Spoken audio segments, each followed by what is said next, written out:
Ring the bell for justice. Ring the bell for freedom. Ring it all over.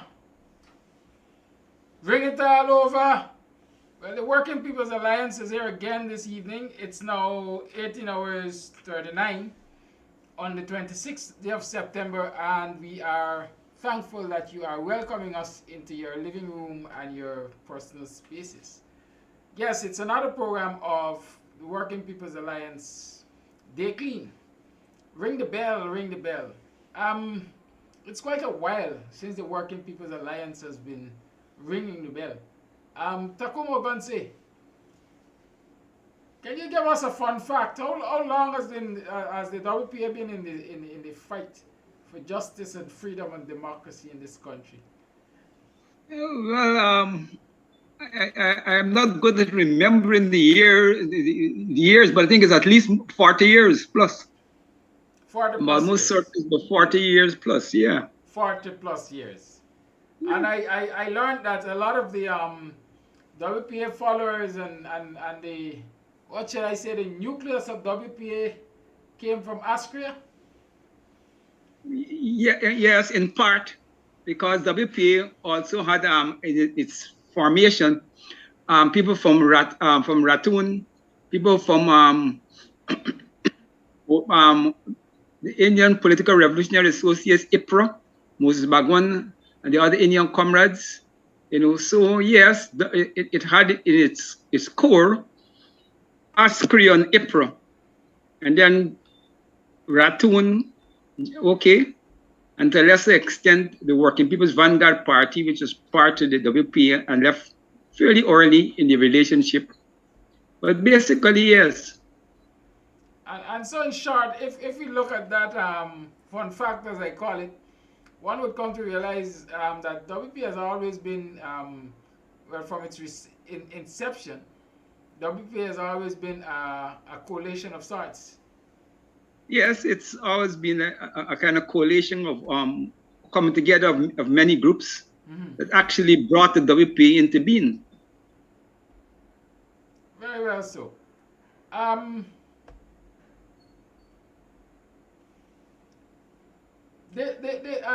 Brother Keith, and some viewers, you know that Brother Keith is in the house with us and Brother Takumo Gonsi. For all the years I know the WPA, I've known two symbols for the WPA. One is a cutlass and a pickaxe, I think. Did it have carry a jaguar somewhere there? I can't remember. I'm now trying to remember these things. And definitely the bell. We usually say the WPA is the only political party with a symbol that actually makes a sound. From how long ago has the WPA adopted the bell as its symbol? Any idea? And am I right when I say there was a cutlass and a pick somewhere? Yes, if you look on the our literature and the logo, yeah, you will see it. I think the party adopted the bell back in the 70s, 77, 78, because I can remember at the public meetings, I think it was Karen who used to be ringing the bell. So, and that was, you know, way back then. So I think at that time she was a university student or something. I can't recall, but it was a long time ago, and the bell was used. I know in '92, I had purchased a big bell and sent it down to Cold Street for the party use in that election campaign. So the bell goes back a long way. And it's significant because for the working people in Ghana, and you know this, Kedaki, and those people who live in the towns and the cities may not know, but in the villages, the bell is used to as a primary means of announcing an event, calling the village the citizens in the village to hear what is happening. I remember as a young man staying with my cousins in Prince William Street in Pleasance. There was the bellman, the bell thing they crier. call him the shout, huh? The bell crier. The bell crier. Yes, I was just about to say shouter, but you're bell crier. And you know, early in the morning, 7 o'clock, you would hear the bell, and everybody would go on the veranda or open the window to hear what's happening in the village. Somebody getting married, the bell cry would come around and announce the wedding. Somebody died, you announce the wedding, the funeral, sorry. If there's a death in the, if there's a meeting in the of the village council, at that time we had effective village councils. The bell cry would come around and announce the meeting of the village council. So the bell was important in our history as a means of calling people to important events. And I think it was on that basis that the WPA decided that the bell would become the symbol. Thank you. Calling people out. Thank you. I see. Well, I see two statements here I want to follow up. One of them is Yonet Elias. Yonet is always a live wire. Welcome, Yonet. Yonet says, take your damn bell from Sherrod, right? Well, yes, Sherrod uses the bell on his program and that's like the word. Built-in this flipping bell in your chest and so on. But let me be the devil's advocate here. Sherrod is a representative of the AFC, is actually the General Secretary. And so let me say, it's not the first time that the AFC has taken something that rightfully originated from WPA, right? Because the reality is the AFC was formed by Sheila Holder while sitting on a seat for WPA in the National Assembly. I don't know if the brothers want to have anything to do with that statement, but that's a fact. You must know your political history. And that is what these programs are for. So I have no, what they call it, compunction. I have no fear of addressing these issues and highlighting you, the viewing public. I don't know if you know that.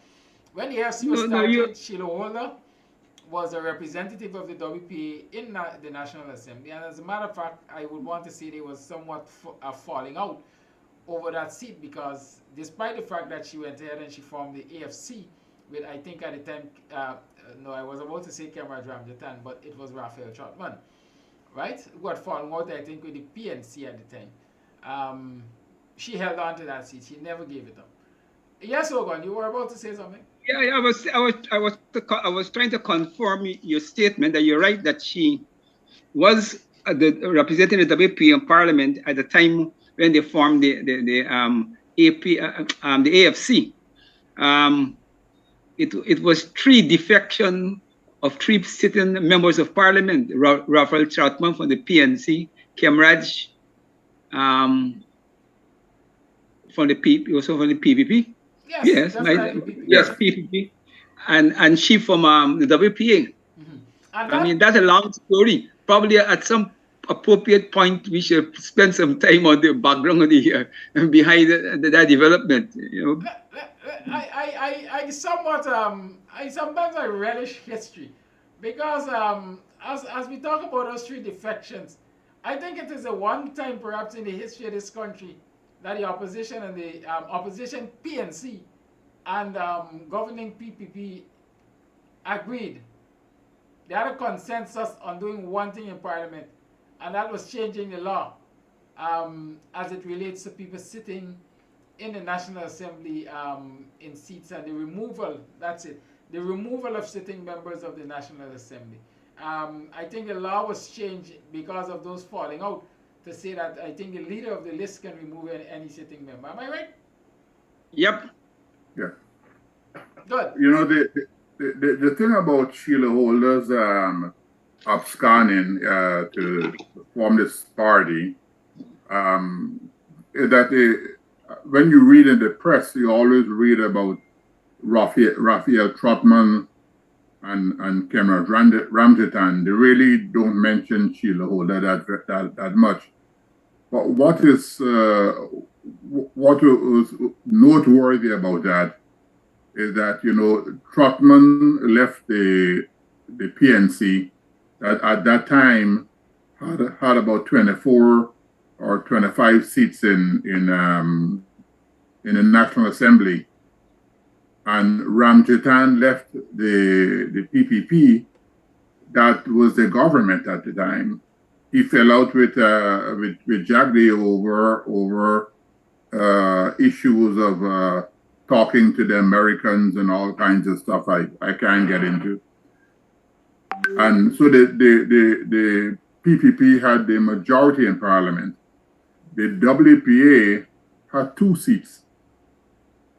Sheila Holder occupied one of those 2. So when she went over to they formed this new party, the WPA was left with 1 seat. 1 seat. So her jumping ship really affected the effectiveness of the Working People's Alliance as a force in the National Assembly. I also want to just quickly mention the bell, you know. The bell belongs to the WPA politically. We have registered that with the Elections Commission, I think. That was our symbol for the elections. So, you know, sure, Duncan can shake it as much as he wants to. We don't have any copyright on the bell. But when it comes to election time, if we're going to go to those elections individually, he or his party or no one else can use that bell. That's our symbol as registered with the Guyana Elections Commission. Thank you very much. So, Sherrod, you borrow we think by. All right, and I see John C. Paul. I think John C. Paul is the name that of the individual who is asking this question. Didn't Dr. Clive Thomas have a group called MAO, the Movement Against Oppression? Thomas and Josh Ramasamy was in a group that's prior to the WPA, was associated with the group called MO that used to operate out of Tiger Bay area. Yeah. Well, and is that the group that morphed into Ratoon? Because as I understand it, Dr. Thomas came from Ratoon, am I right? Yes, and Josh, no, Ratoon is a university. Ratoon has its origin at a university. It's a set of university personnel, both academics and non-academics, okay, who formed that group at the university. Yeah. I do not think that Mao developed any. I think after a while it disintegrated because it also Mao also included some PPP elements. It was more like Mao was more like a think tank. Very well, thank you. I know based on my arrangement with you guys, this is not the plan, this is not the agenda for the program. But sometimes you just, as a good Christian say, you have to follow the spirit. Where did Rup Narain come from, Dr. Rup Narain? Well, he and Sister Andaya joined as independents, and Walter. They joined as independents because the groups were already, the WPA was already formed with the established groups, and they came in after. So they joined as independents. Good. You mentioned, I think it is Yutakuma, and this will be the last question on the No, it's okay, it's okay. You mentioned Karen as, no, I think it was Keith who mentioned Karen as the person ringing the bell at WPA meetings, perhaps in the 70s, and that consistency perhaps led to the adoption of the bell as a WPA signal. Who Karen we really talking about? Karen D'Souza. Karen D'Souza. Yes, and Yeah. Karen D'Souza, in case you viewers are not familiar with the name, Karen D'Souza is one of the founding members, like, and I was, I think, and Bonita Bowen Harris of Red Thread. Yeah. Vanda Radzik and Danuta Radzik. Red Thread women's organization. I think they still are fighting the cause of women in this society. A few weeks ago, I think I saw them make a publication on the cost of living. Right? Good. Yes. Right, so we can move on. Unless you guys want to talk about anything else that's No. All right. No, I mean, this is a welcome change, you know, that we able to respond to questions from the viewers. You know, I know that sometimes I try to monitor the show while we're speaking, and there are many questions that pop up. So this is good. Good. Let's talk about our gun for starters, because you and I, last week we couldn't do a program. But last week, I think we had the intention of discussing what is happening in West La Penitence there, Pontrench Dam, right? Independence Boulevard, I think, is the other name that it is known as, perhaps the official name, Pontrench Dam. The current administration is running a 3-lane highway from Saffron Street through the West La Penitence area, Tiger Bay area, right down to Cemetery Road. As a result of this planned highway, there's some persons who will be displaced, persons who have been on the same Pontrench Dam, what is declared a government reserve, for in excess of 40 years. You and I visited down there. We had a talk with some of the persons who will be affected. And of course, it's alarming, one to say the least, the attitude of the government. Could you share with us your thoughts on what I want to call a callousness of this administration when it comes to dealing with people who they claim are on government reserves, number one, and the necessity of removing these people? What I want to say, the inhumanity with which they approach it. And let me wrap into that same experience there. Last week, we noticed also that in Cane View, a part of Moko, the government officials from the Ministry of Housing went in there with police and foreign nationals, Spanish speakers, one would assume it's Venezuelans, to dismantle a 2-story concrete structure considered home to one of the residents of Moko.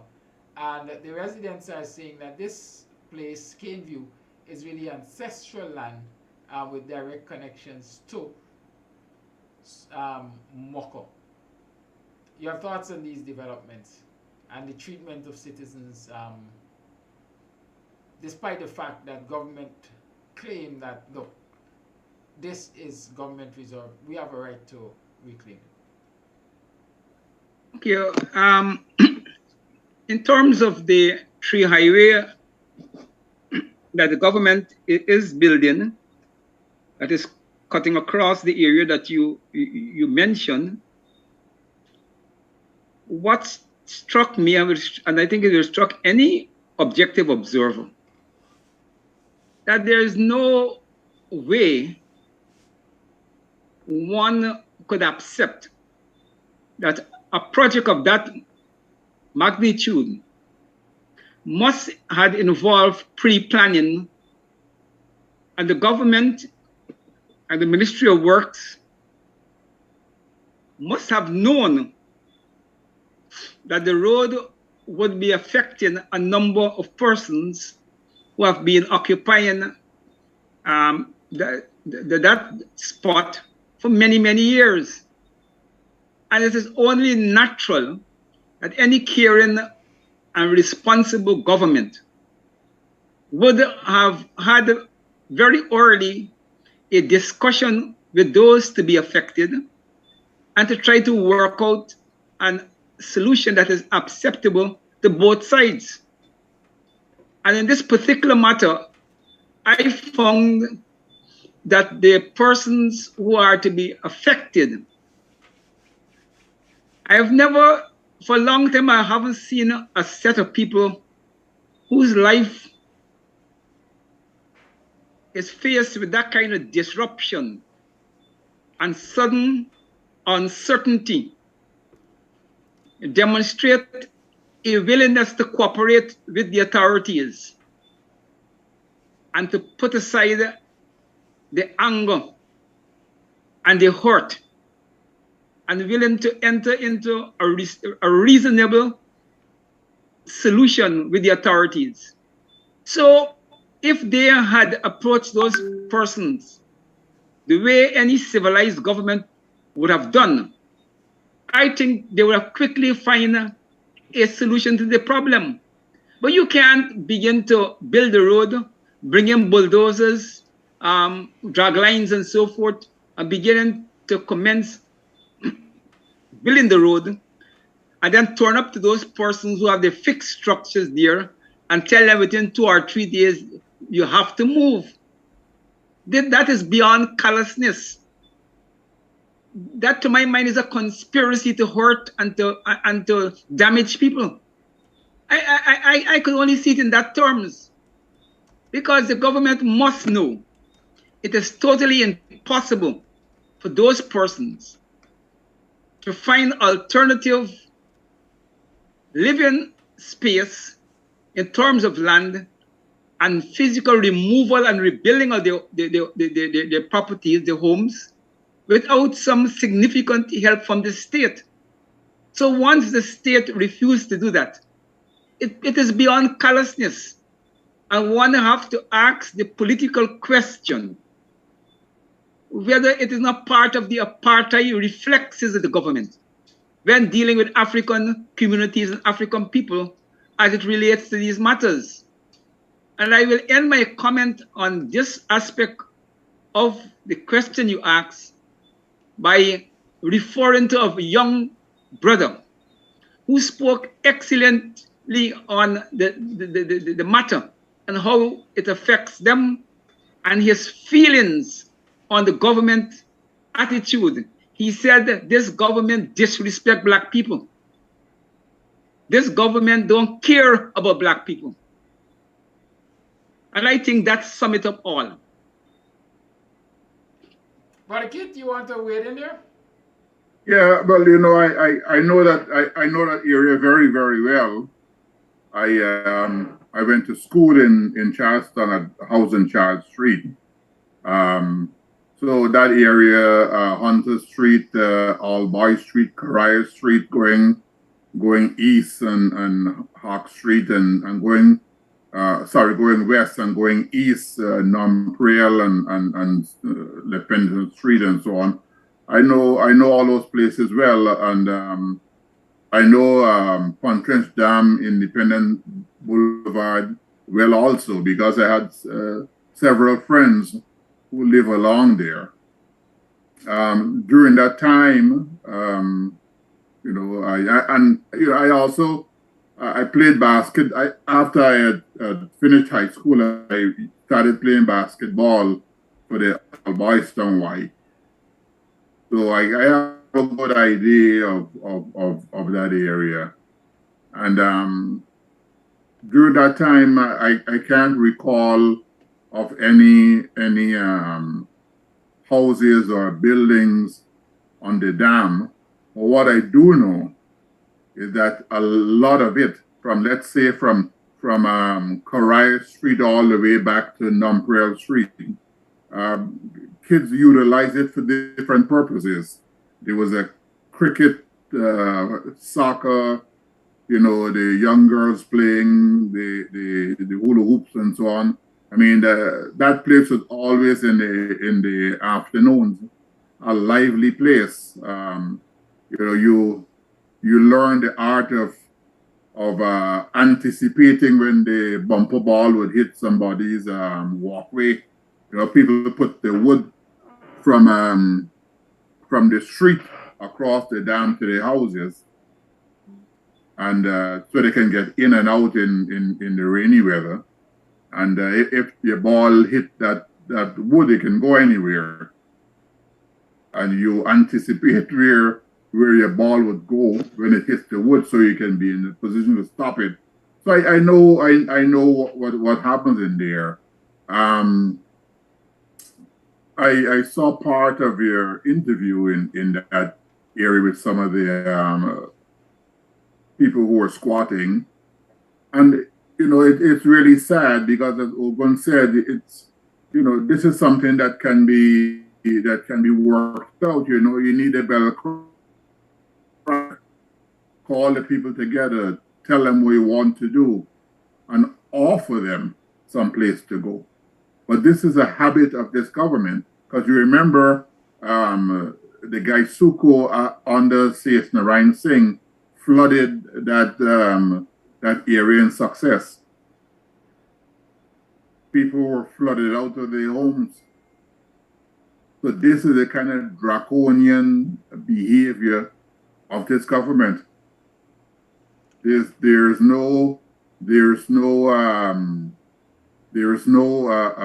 sense of and I think there's no planning. There's obvious no planning, because even if you remove these people and replace them someplace else, now you have an area that is populated, and that hasn't changed, by thousands of young children. Thousands of young children all along that dam. Where would they play? There are no green spaces. There are no parks. There's nothing in that area.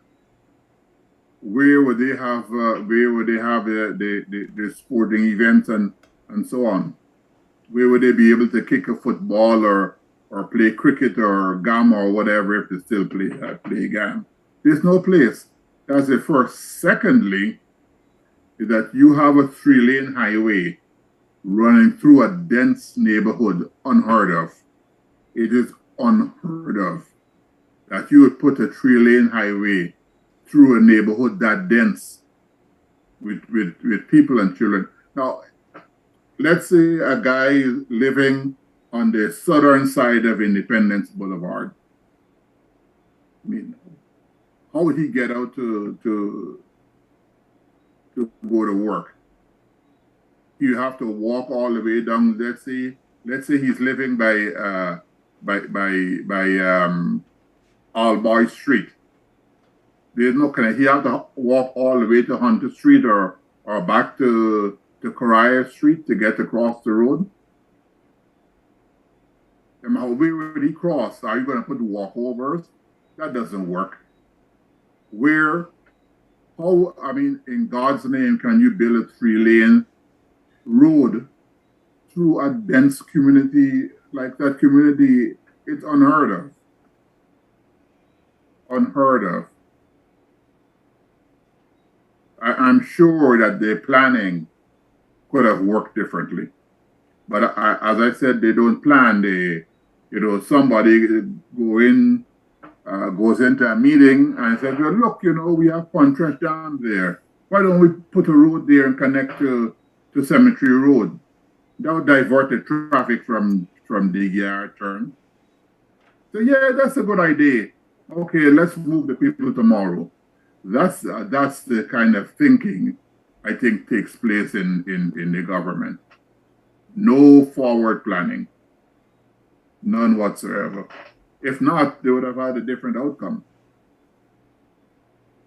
Thank you for that, Brother Keith. And that is, thank you especially for pointing out the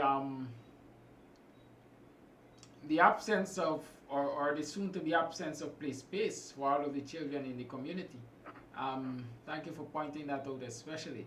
And I did mention also in this discussion here what took place in Mocha towards the weekend last week. This is a reflection of what has been happening across the country in my mind.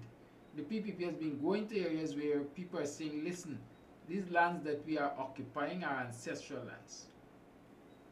And the PPP is turning a blind eye and a deaf ear to the cries of the people, the laments of the people that these are ancestral lands. Government has no right taking them from us, bullying us off of them, and they're just moving through, bulldozing people, removing people, and taking possession of these lands.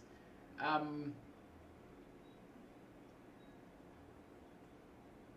while people are making these cries, you're not seeing communities banding themselves together to really challenge the government on their right to these quote-unquote ancestral lands. Is this absence of protest by the communities and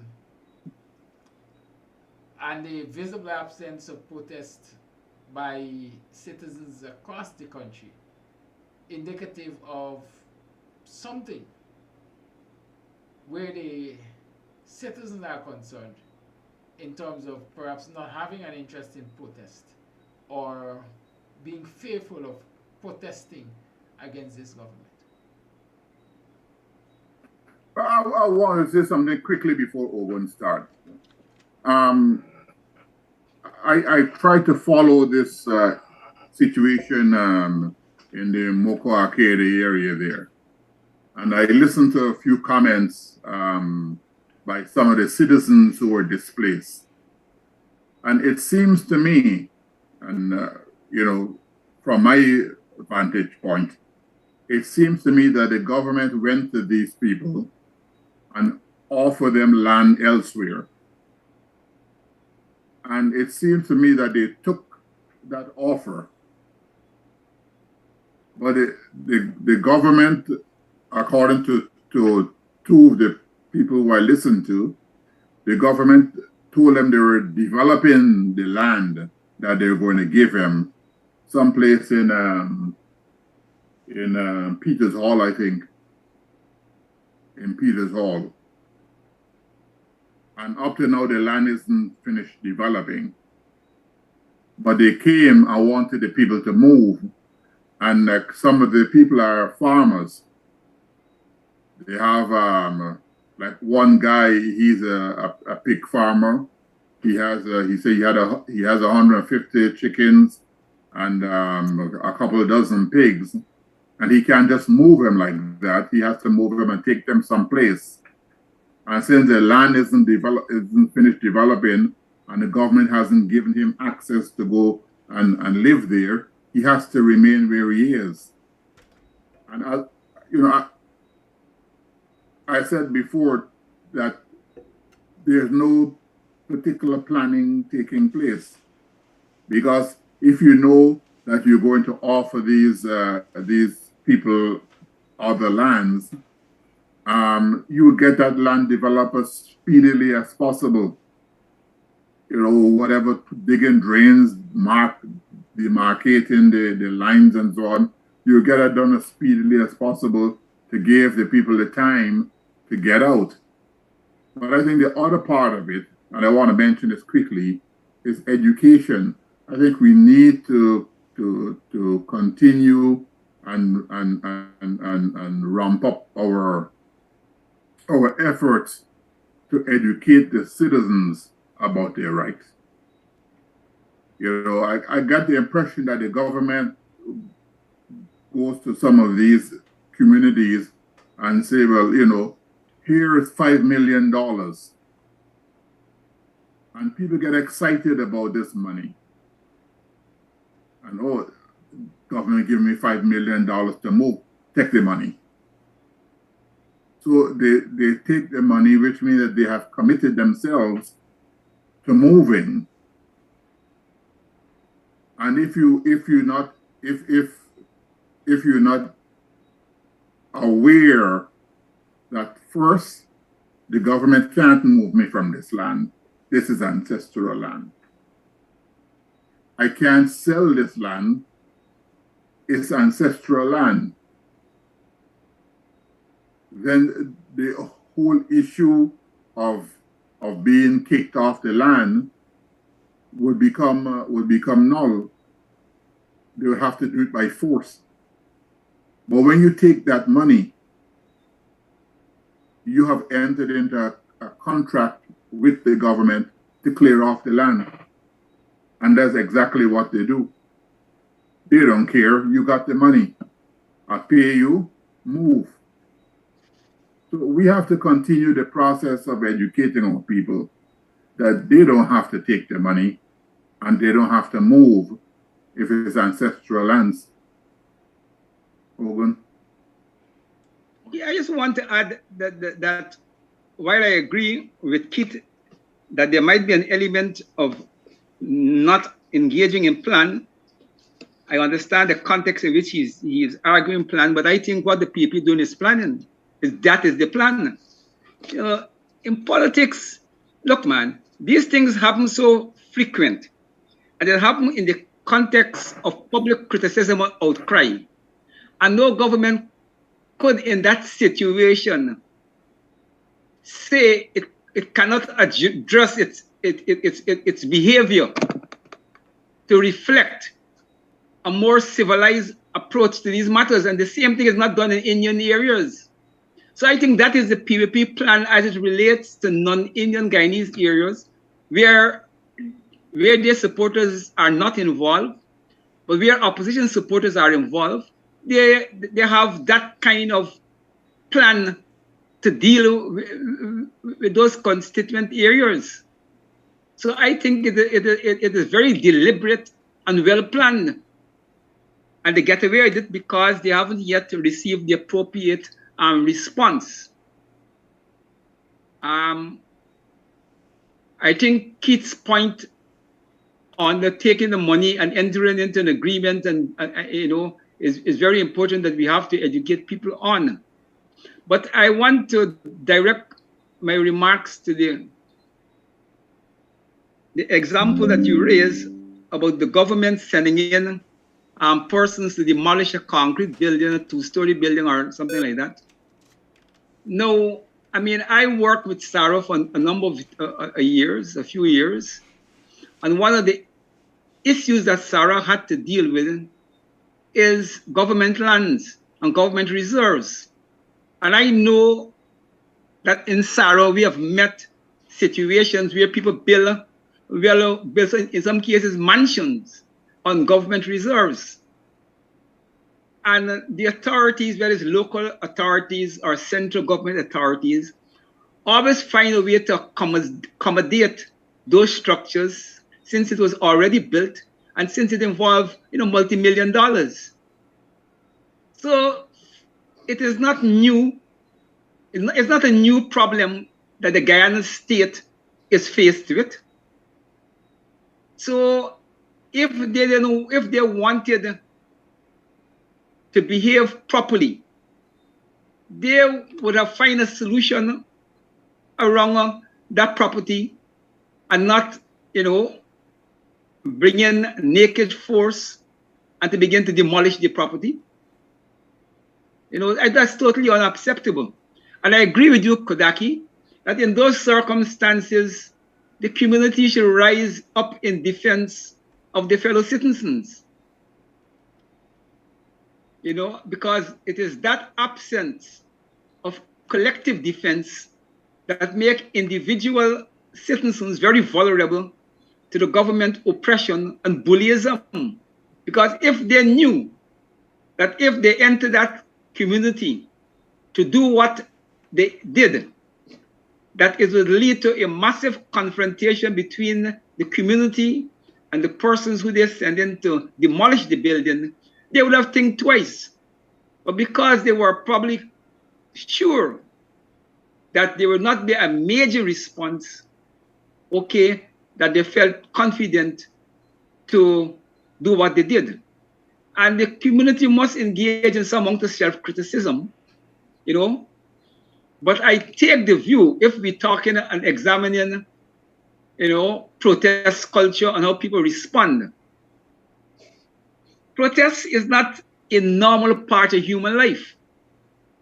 Human life is to, get up, go to work, go about my business in a normal way, expect no problems, And if I get problems, there are institutions in the society where I will activate a reasonable expectation that those problems will be addressed. So protest is not natural to people.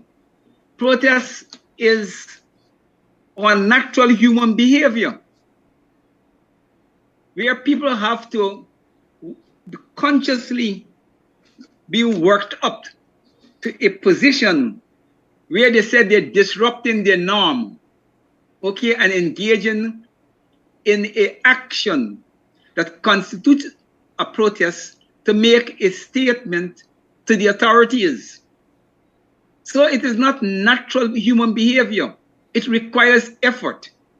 And in a society where the masses have been cultivated for 60 or 65 years with heavy dependency on the party to create leadership, okay, on all issues, because that has been the reality. The political parties, both the PPP and the PNC, in their constituents, never develop the constituents in a way where the constituents undertake self-action and self-organization. The party always control with a tight fist. So you have a whole generations of citizens who, in terms of protests, okay, they look towards the party for leadership. And the party now can't, after 65 years, to around and say, you know, we don't have to provide the leadership. You're supposed to know what you got to do. No, it don't work in any society. In societies where you see people spontaneously engage in frequent protests like Jamaica, it's because it is a long tradition. That is not our tradition, and our tradition are more complicated by race, in that protest has sacrifice. And very often in our situation, depending upon who in government, if the PNC is in government, the Indians will be more oriented to protest, and the Africans would not. And if the PPP is in power, the Africans will be more oriented to protest, and the Indians will be not. But the issues to which we're fighting for, okay, will benefit everybody.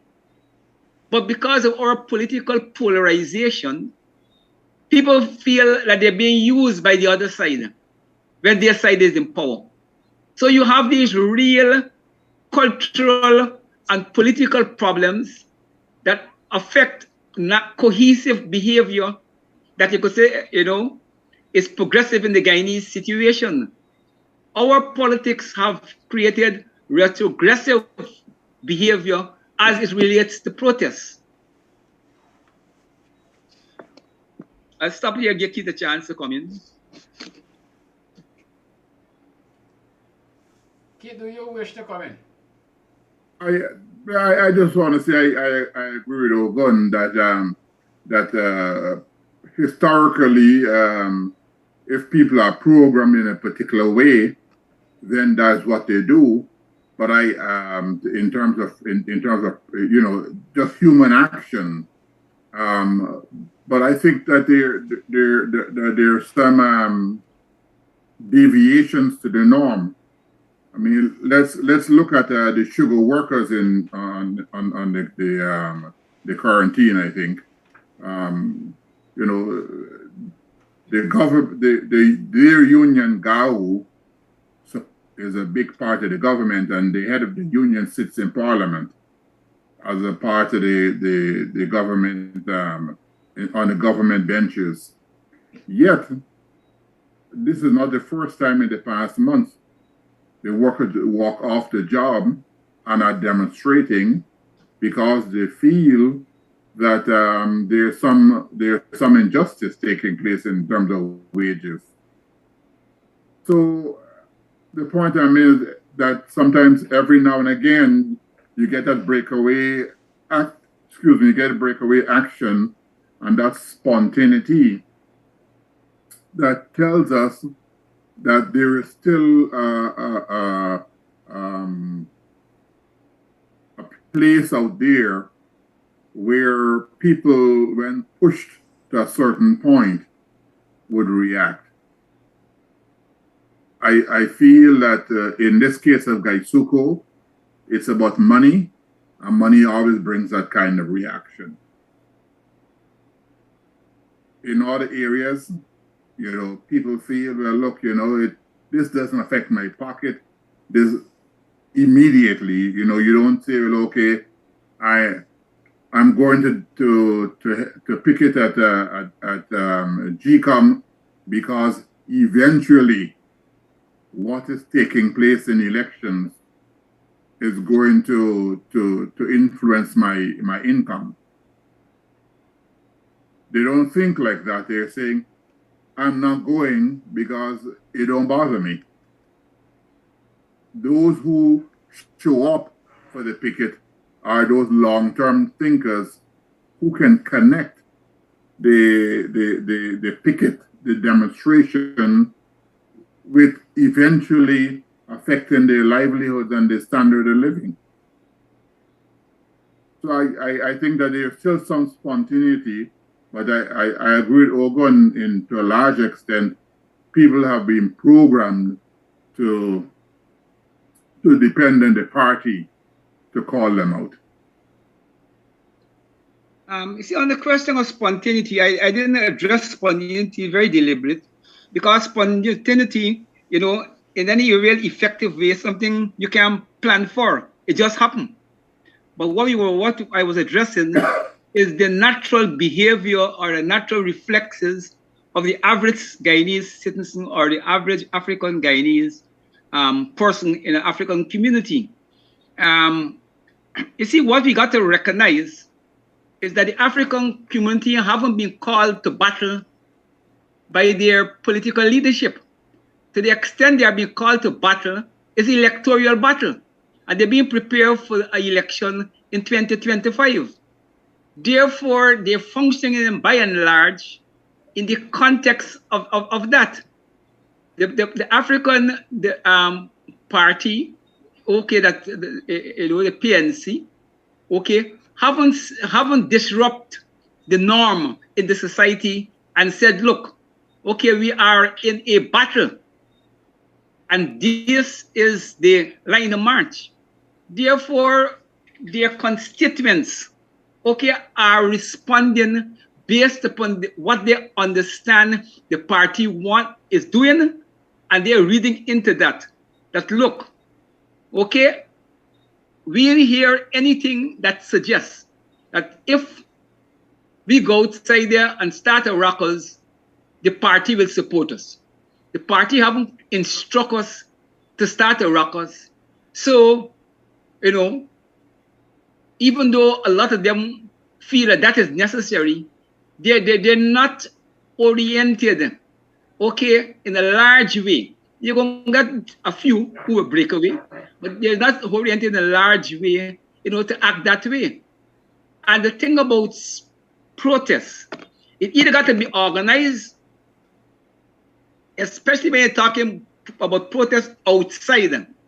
Okay, a high peak politically or socially. Like how we are coming out of election crisis, we come into a pandemic, and we gradually returning to normal politics and normal society. Protest in that environment requires organization, capacity, organization with the capacity to mobilize and to bring people out, because it's not going to be easy, because you haven't disrupt the norm in society. But if the opposition or any group in Guyana disrupt the norm, I don't want to go into details, but disrupt the norm, it will create a total different reaction from the population. And you will get a better chance to see where the population stand in relation to protests. But we haven't disrupted the norm. And we have to bear that in mind. And the thing about leadership, you see, you have to, in the context of Guyana, to be hard on the leadership. A leadership in politics is there to assess what historically, or how we have cultivated our people historically. What are the strengths of that cultivation? and what are the weaknesses of that cultivation. And if at a given historical moment, where objectively the leadership believes that there is need to introduce a different behavior, then it is the duty of that leadership, okay, to take the necessary actions to introduce the different behavior. So it starts with how the leadership perceive the present situation. I can go make a long shot and go to Vietnam. And I have to be careful because I don't want the program to be accused of certain things. But anybody who familiar with Vietnam history, we know that the Vietnamese waged a war of liberation against the French and defeated the French. And when the Americans entered the conflict in Vietnam with all the fancy equipment and the modern thing, the Vietnam communists had a crisis on their hand. Many of the veterans of the French war became cold-fitted in face of the Americans and all of this new sophisticated equipment. And the communist leadership had to lead by example. And Ho Chi Minh and comrades mobilized people in small units, 4 and 5, not with a weapon, with a bamboo stick, and go outside there and ambush American soldiers, lash it behind the head and pick up a gun. And after a couple of operations like that, the Vietnamese realized that the Americans are no different to the French, and American trouble start. The point I'm making to you is that there are points and times where leadership faced with a crisis has to lead. You have to work out the solution and you have to implement it and lead. No, we're not in that kind of conflict, but we're in a conflict where the objective political situation requires our constituents not to engage as a constituency in a normal election process. We are a point where we have to introduce non-parliamentary, pressure into the equation to achieve our objectives. Therefore, we have to change gear. And it is the party who boast that they represent the great majority of the African people. They have to lead. They have to work out what is lacking and to lead, because I'm telling you what will happen. If just for the sake of talking, if tomorrow the WPA go outside there or any group and begin to get traction in the African community and get the African community to move in a way that is contradictory to what the PNC want, you have a major problem on your hand. The opposition unity will crack up, you have a major problem on your hand. And a lot of people are asking the WPA to go outside there. But we have to be measuring the political reality as we understand it. It is not that we're not going to go outside there, we're going to allow ourselves to be timid by over concern for the PNC's behavior. But in politics, you got to say how this will benefit you side or how this will benefit the other side, the PPP, the government.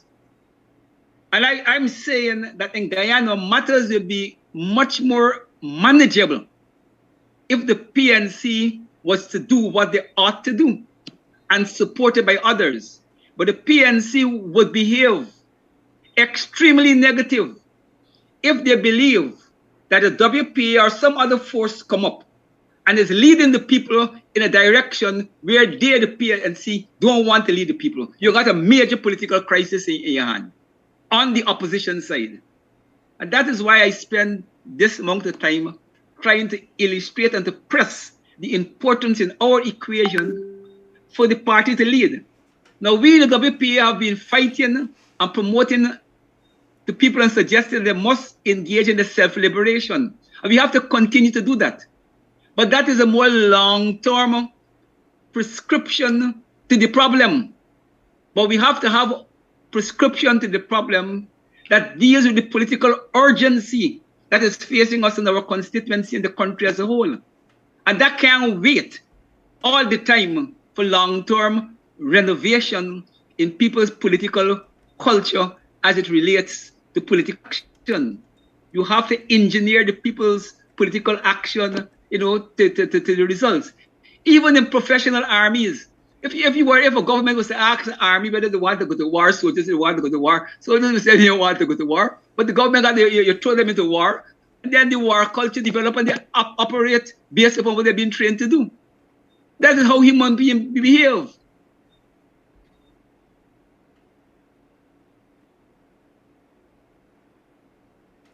Thank you much, Brother Takuma. Thank you for that explanation there. While the African Guyanese community seems reluctant, and perhaps, like you're saying, leaders are not quote unquote engineering, they're not providing the stimulus to protest against all of these apparent ills of the government. We notice that the same is not true in predominantly Indo-Guyanese sectors and communities. Despite all the billions that are being thrown at Gaisuku and into that black hole, just recently we noticed that they strike action again at Gaisuku in relation to pay. You want to address that? Brother Keith, you want to go first, or Takuma you? I don't think it's strike action. I think the last thing I saw was a protest line. It had to do with protest. Yeah. Different. It had to do. Okay. It had to do with Gaisuku implemented a new policy in terms of wages, payment of wages, and where they're selecting categories of workers for certain amounts of increases, and the sugar workers, you know, find it unacceptable, and they took to the streets, okay, their placards, okay, with the union support too, okay, to make a statement. And I'm saying, you know, I like the sugar workers, you know, I like them, because at the end of the day, workers are workers. And the workers, whether in Guyana or throughout the world, have demonstrated one uncontestable reality. If workers don't value their labor power and fight consciously, okay, to get the best deal, then nobody really will look after your interests.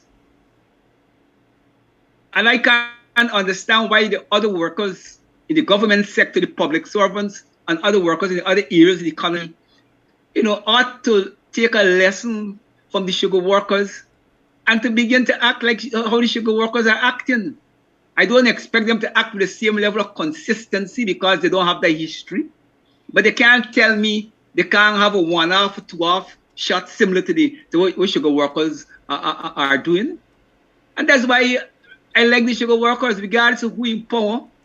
The sugar workers seems to have a sense of their self, and they seems to have attached a certain value to the labor power, and they're prepared to try to extract from any management and any government the maximum, you know, returns for the labor power.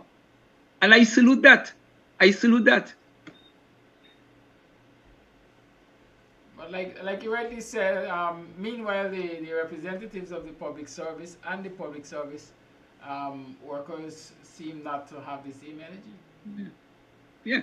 I'm very, if you notice, I deliberately then press the issue because I want Patrick Yard and companies say the WPA want to direct, or good say, want to direct the unions what they must do, because there's a kind of pettiness you find when you're trying to, you know, help even these workers' organizations, you know, when you from your position as a long-standing political activist, you know, you want to help and you're suggesting, you know, behavioral changes, the leadership turn around and make you an enemy and treat you like though you want to take over their responsibility.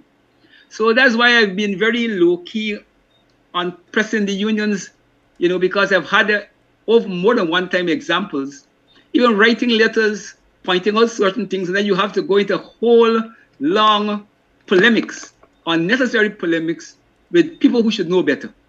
You know, so those are some of the political culture of Guyana that is negative to workers and workers' interests. It comes both from the leadership and it comes also from the workers themselves.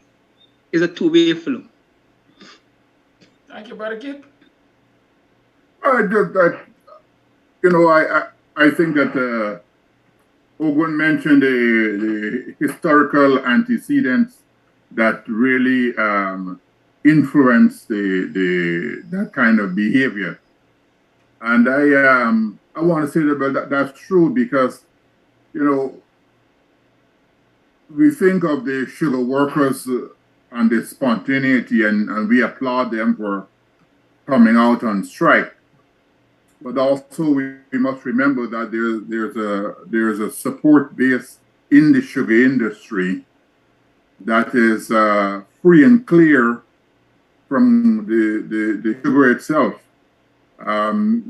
Many of those sugar workers have small farms. They sell vegetables and so on. Some of them, you know, they got the 3 acres that is historically what they would have been handed down to them through the years. They plant rice. They get, you know, 12, 24 bags of rice, paddy to grind. Some of them go out and fish. They even do that in the burning season. They go out and fish. So there's a support base that can sustain them, that the clerical workers don't have. The doctors, you know, if they go on strike, you know, maybe they can go and get jobs at some of them at other facilities, but the public servants, the guys who process your certificates or write your memorandum and give approvals and so on, the clerks, the admin assistants, the senior admin people, junior admin people, you know, office assistants, they don't have that support base. And I think that because of that, they are more reluctant to take strike action.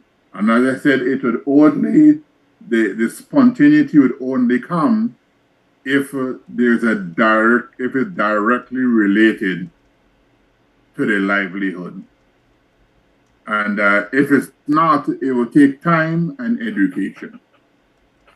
A lot of that, as Owen said, you know, the leadership of the union, I remember years ago when the unions were always active, you know,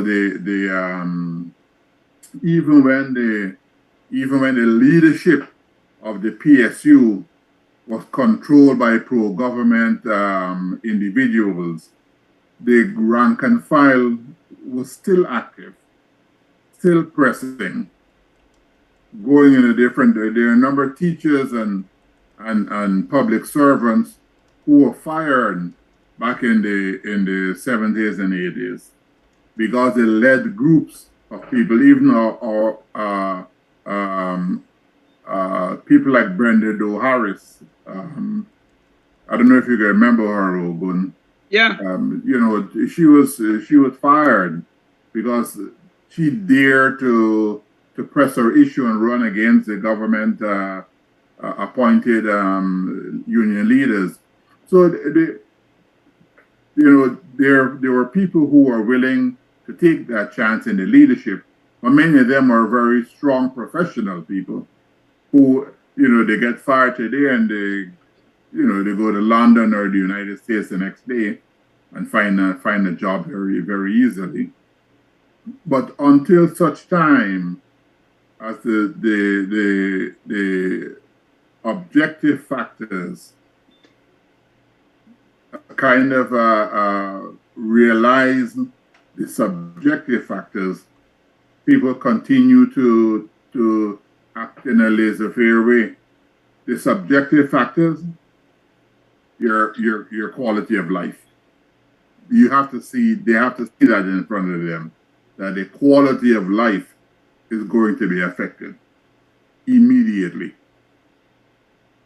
I agree with Keith generally, but the Guyanese the Guyana Public Service Union and public servants, they have been in this situation for over 3 decades, at least 25 years, and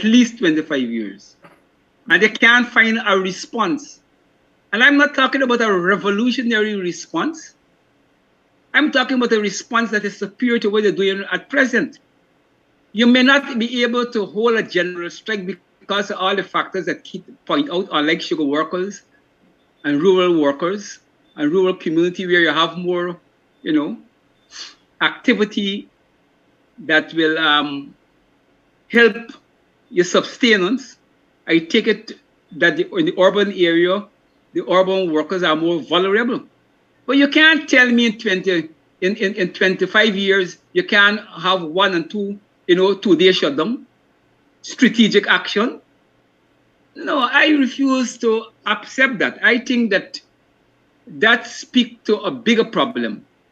While I agree that the socialization that we point out is a major factor in the response of public servants, I think no public servants would say that the wages and salaries that they were receiving for the last 20 years is a problem for their survival and their family survival. They're being hit harder and harder in many sections of the community. What more do they want? So that they got to do something in their self-defense. I think it's more a question of the lack of leadership from the union. And there is more than one ways for workers within a state, to fight back without going on strike. They control the key, the engine of the government. And I don't have to tell them what they got to do. If them and their leaders can't work out, given their strategic position in the equation, what are the measures that they could take apart from strike action to put pressure on the system and to create crises and mini crises and all kinds of story? There's something wrong with them. They're not thinking in terms of self-improvement and self-liberation. They're not thinking. Well, I think, Ogun, you can't just, that the workers aren't thinking, because when the APNU, AFC were in government, there was a great push to remove the leadership union. It was a popular push. And that government, headed by Granger, intervened in those election processes and ensure that Patrick Yard, who has been there since I was a teenager, he was by Granger in his group. The whole executive would have been gone. That is true. The but people themselves have been trying to make these changes in a small way, but they have been met with significant interference from their own group of people. From the people who should have been promoting change, they met resistance. So what is happening today? Today, this government, they don't care. So the probability of any taking place is worse than it was under Granger. So I think that we need to not just to look at the public servants as people who are not making an effort in any little way to change. We have to look at them as people who tried and suddenly maybe became very dissatisfied. We try and we got interference from our own leadership that put this guy back in there. So what else you want us to do? Keith, my remarks was exactly in a context. I thought a response to the government who they enter into a contract with the employer. And I would insist that there is more than one ways to hurt the employer apart from striking. But you don't have to strike. I mean, you don't. The point I made on is that you don't have to strike. I agree with you. But the public servants attempted to change the leadership. Yeah, but I'm saying severe interference. Yeah, but I'm not challenging that. But I'm saying that is like because of that, if a public servant walk up on the road and the person that's a slap in the face, they ain't got a duty if they could defend themselves because your story was derailed. No, man. Look, the derailing got its effects, but workers must know, as human beings must know. We have to observe our wounds, lick our wounds, and we have to move forward. And we can't behave like an unthinking being. We have to, the challenges that face you will be maybe changing over time. And you have to be nimble enough to respond to that change.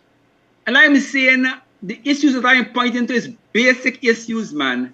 And you have over 20 years to address them. But they try. They try to change the leadership. They try to change the leadership, but I'm talking about the response to the employers. Your argument earlier is that politically, the leaders must step forward. And you give a very, very good illustration of Vietnam and the front of when the Americans came in, how the leadership took the action. And here we're saying that the leadership that should have taken action didn't take any, and the people decided we want new leadership, and they were subverted. No, I agree with you, and I'm not contesting that, Keith, but I'm saying that being what it is. So if they will continue because of that for the next 40 years in trying to do nothing to the government? I think it would take time for people to regroup. No, but I'm saying, I am saying they have enough time. That's my subjective argument. And if they feel that they don't have, they could wait for another 10, 15 years, well, they're only going to be to their own detriment. Workers have to keep reassessing what you did, how far to get you, how far it didn't get you, and begin to take new action faced with new realities. That is the responsibility you have to yourself, whether you're a worker or you're a worker. Every human being faced in the survival pit of survival has to be able to see what you did in the past, see what you're doing at present, and to plot future direction. If you fail to comprehend those three essentials, then you disqualify yourself as a progressive and effective human person. You know, I think that look, man, the world of communication. You go up on the web and find all kinds of information about struggle that easier to find to your fingertips. And then literate workers in the public sector who deal with them machinery, okay, could access. Sometimes you doesn't even need two persons to know what you're doing. You alone create the problem. Got two is a crowd. But it is the mindset. It's like the white man said many years ago to the slaves, you know, once you control the mind, you open the doors for them to walk out to slavery, and they will not want to walk out because you damage the mind. So this thing starts with the head. Workers have to begin to look at their own head objectively and to ask themselves the hard question whether they are doing enough as workers in the public sector and other sectors to improve their condition. I'm not saying they have a responsibility to put the leadership under pressure because they're paying them leaders to defend them. But you know the behavior of your leaders. So you have to take that on board. And you got to do something else to help yourself. And then many times it doesn't require, it's not big shots, it's strategic shots and strategic action.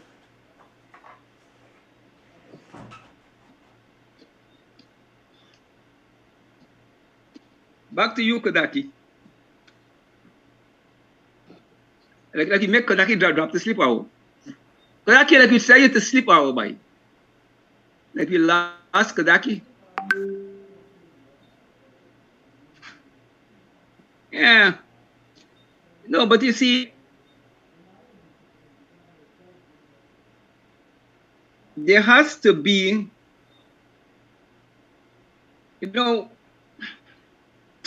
country, all the work, all Guyanese basically know what the basic problems in Guyana. I don't think it's so much an issue of people don't know what the situation is or they don't know the condition. Where the problem lies is how people see themselves, the role people attach themselves in terms of changing their condition. And there is where the problem lies. It is, as we said, and it is part of the historical orientation, which will not disappear easily. But as the problem persists, you have to see little points of shift to be optimistic. You have to see, yes, people will behave like the way they behave in the main because of cultural and historical conditioning. But as a social practitioner, a revolutionary practitioner, you have to look to see elements of shift, you know, elements of shift. And that is what, to me, is absent in the equation in most of the organized unions. I am seeing this element of shift. I don't expect from them anything grand, but I expect from them to begin to be smart enough to know that they have to begin to behave different and start to plot that different behavior. Because that is what the ruler is looking for, you know. The PPP is not stupid. The PPP is looking at the workforce and looking at the African community to see to what extent our behavior pattern different from when they were in power for the last 23 years. And once they don't see that there's some differences evolving, they will calculate. We could treat them the same way for next 10 years. And there is where I think that we have to be careful. Have we found Kodaki? Kodaki has always been here. Kodaki hasn't gone any place. We said we put it to sleep. No. Listen, I am not the host who is going to try to get into the middle of. I totally enjoy the exchange between Keith and yourself, and the viewers also see it as a positive discourse. And so I'm not going to get in between that to say, well, interrupt that train of conversation. So yes, I'm here all the time, and I certainly agree with you, OG, that the attitude of the government has a direct correlation to the attitude of the public servants. And I've been saying that all the time. And citizens in general. Right? It's like children, you know. Children have a way of pushing the envelope. They test parents. Mommy said don't come home later than 7 o'clock, they come 7:15. And nothing is done next time they come 7:30. And then the next thing you know, they're coming in at 12. Because they keep testing the waters, and based on reaction, nothing is being done. And once nothing is being done, they are going to continue to test the waters. That is what this government is doing to public servants. Up until now, there is no wages and salaries increase for public servants. For this year in particular, I hear whispers recently that an increase has been promised to December. Public servants have been suffering all year and they're waiting for December for this increase to see what it will be. And when it is inadequate at the end of the year, what will they respond to? They're going to wait till the next year to see what. So the current administration is just doing that, responding to how public servants behave. And right now they behave, as though they ain't got no spine. It's as simple as that. It's a minute to the 8 o'clock hour, so it's time to wrap up the program. Okay, Kedaki, just 1 second. This habit of not paying public servants their wages and waiting until just before Christmas and giving them a lump sum retroactive to January 1st with a very small increase. You see, if I give you $100 a month increase for 11 months, then you get that money in your hand and it's Christmas and you're happy.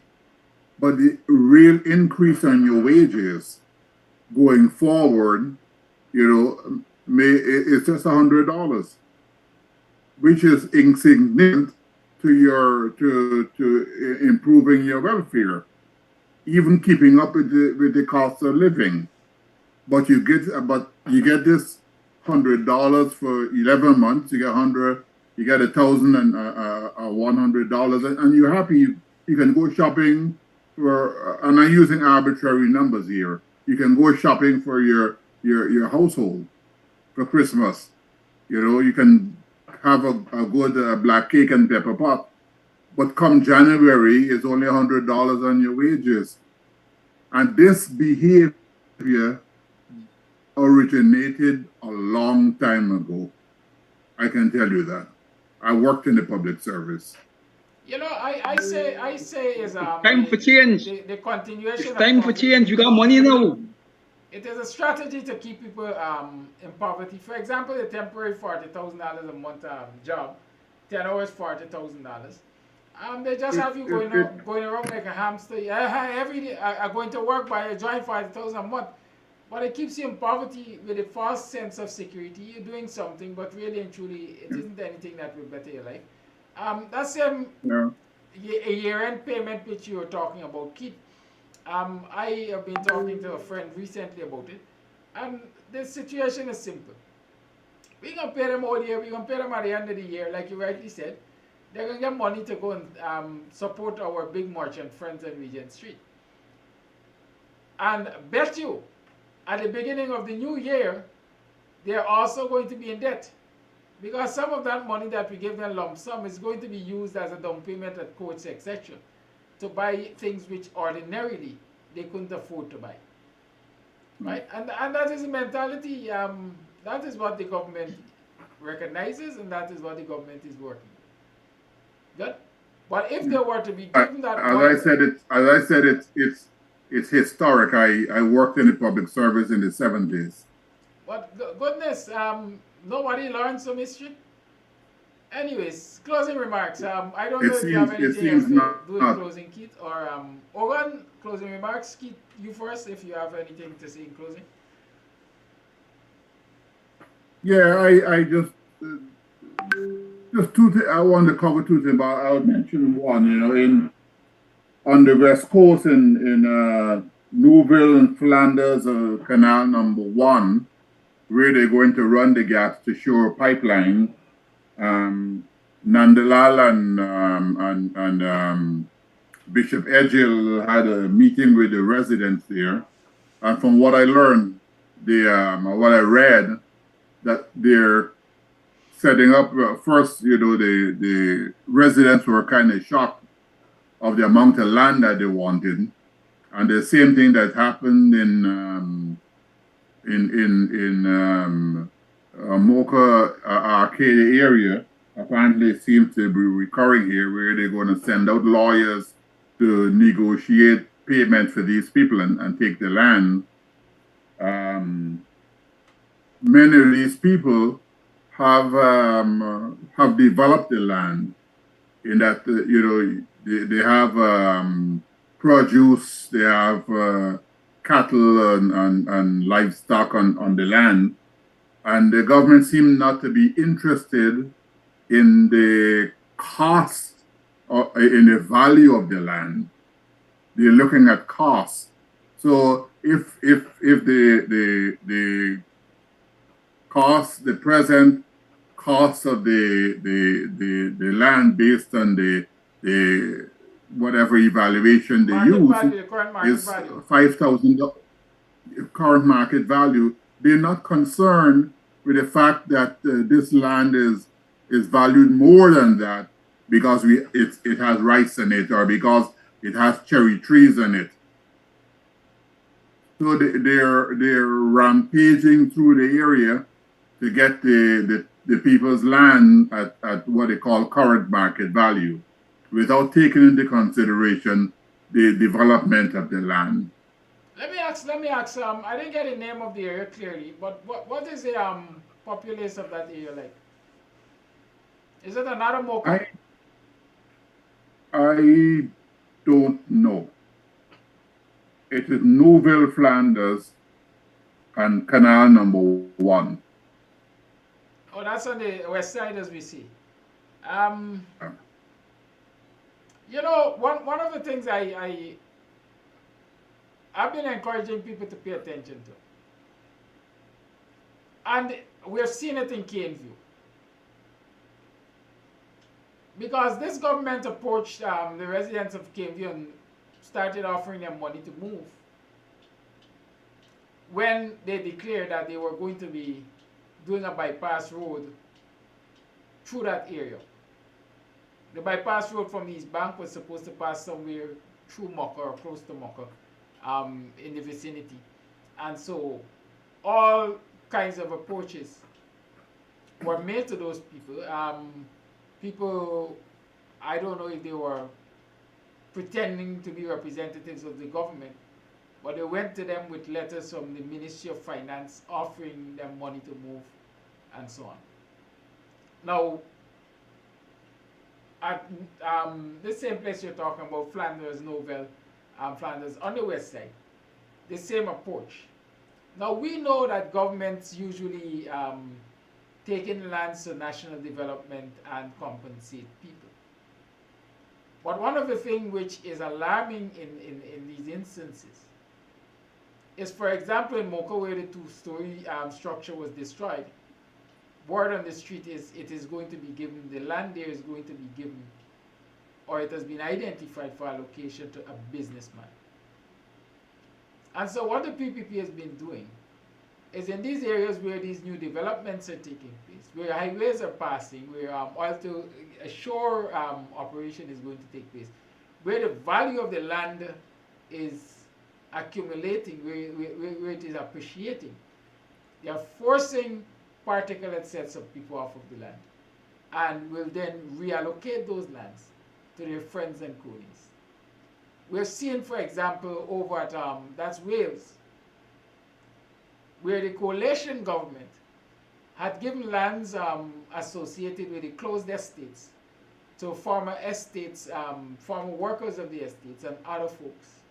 And immediately, on going into office, the PPP instructed NISIL to disregard all the contracts that NISIL entered into, all the land leases, and take away those lands from the people.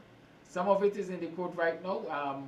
One of it I perhaps want to say, perhaps the most prominent case, is with that US-based African Guyanese woman who was given a plot of land for a non-profit organization. I think it's called Feed the Children or something like that. And they took it away, and she has asked the US government to get involved to investigate. So be aware, folks. Not because folks come to you and say, the government wants this land for future development or current development, and they're offering you money. You must necessarily jump at the opportunity to take that money. You must do the necessary research, hold on as long as you possibly can before parting with your land. Because when new developments are taking place, land value is going up. And as far as we know, this kleptocratic cabal has an interest in wrestling every piece of valuable land and property, from African Guyanese especially, and handing it to their friends, supporters, and cronies. Friends, families, and favorites. OG, your closing remarks. I want to close by just drawing, expressing my personal solidarity with the victory of workers, and I think the program Solidarity and the WPA Solidarity, with that category of workers who for many years have been extremely exploited. They work in the public sector. You know, they clean schools, the cleaners and sweepers of schools, and they have been given an extremely bad deal for many, many years. And they have been struggling, you know, to get their situation addressed. And in the last couple of days, I read somewhere in the papers that the government have decided, you know, to address the problem once and for all. And I think it is a major victory for that section of the workers. And I want to join with the public service union who have been representing them, you know, on this matter for some time, demand that the government go beyond that and that they make these workers permanent workers so that they could become pensionable in the government system. I think the WPA, myself, and the program stands in full solidarity with the unions and the workers in trying to push the government to do more than what it has declared it intends to do, so that these workers will join in a very civilized way the bulk of workers who work with the government in the public sector and who enjoy some natural benefits, you know. So I want to end by saying we stand in full solidarity that the union and those workers should press the case so that they could become permanent workers and pensionable at the end of their working life. Thank you for your closing remarks, brothers. And it's 11 minutes past the 8 o'clock hour. That's a wrap. Thank you, viewers, for joining the Voice of the Working People's Alliance, DAYCLEAN. And do join me tomorrow morning for Buxton morning time. And certainly, good luck to the Warriors. I certainly encourage you to join us on the protest line tomorrow at 3 o'clock in front of Jacob. Kit, you were saying something?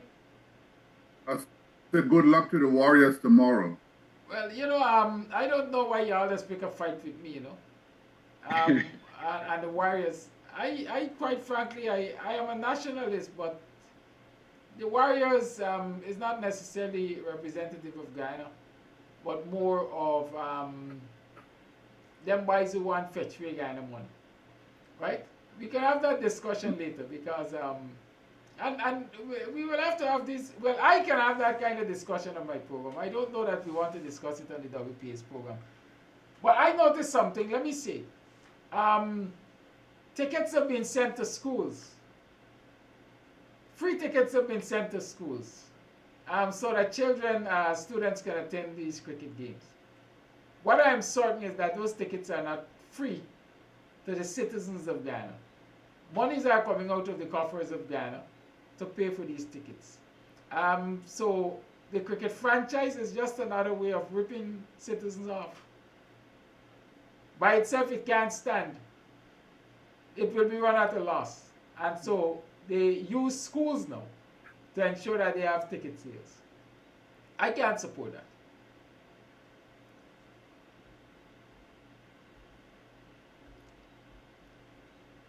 Thanks for your silence. Goodbye. We are on time. Have a good evening, brothers. Good luck.